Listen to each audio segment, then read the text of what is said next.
சூரியின் அம்மன் உணவகத்திற்கு seal வைங்க என்று கலெக்டருக்கு பறந்த புகாரால் பரபரப்பு. நடிகர் சூரிக்கு சொந்தமான மதுரை ராஜாஜி அரசு மருத்துவமனையில் இயங்கி வரும் அம்மன் உணவகத்திற்கு சீல் வைக்க கோரி புகார் அளிக்கப்பட்டும் உள்ளது.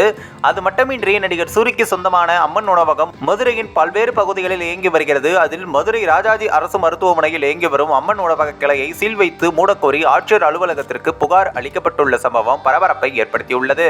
அது மட்டுமின்றி சூரியின் அம்மன் உணவகம் மதுரை அரசு ராஜாஜி மருத்துவமனையில் கடந்த 2022ஆம் ஆண்டு முதல் செயல்பட்டு வருகிறது. மேலும் மருத்துவமனை வளாகத்தில் உள்ள செவிலியர் விடுதிக்கான கழிவுநீர் தொட்டி அமைந்துள்ள பகுதியை அருகே அம்மன் உணவகத்தினர் ஆக்கிரமித்துள்ளதோடு அதன் அருகே சமைக்க தேவையான காய்கறியை வெட்டுதல், உணவுப் பொருட்களை தயாரித்தல், பாக்கெட் போடுதல் போன்ற பணிகளை மேற்கொண்டு வருகின்றனர் என வழக்கறிஞர் முத்துக்குமார் என்பவர் ஆட்சியர் அலுவலகத்தில் நடைபெற்ற குறைதீர் கூட்டத்தில் புகார் அளித்துள்ளார். மேலும் அதேபோல எலி, கரப்பான் பூச்சி போன்றவை நடமாடும் இடத்தில் தரமற்ற முறையில் உணவுகள் தயார் செய்யப்படுவதால் நோய் தொற்று உருவாகும் நிலை ஏற்பட்டுள்ளது.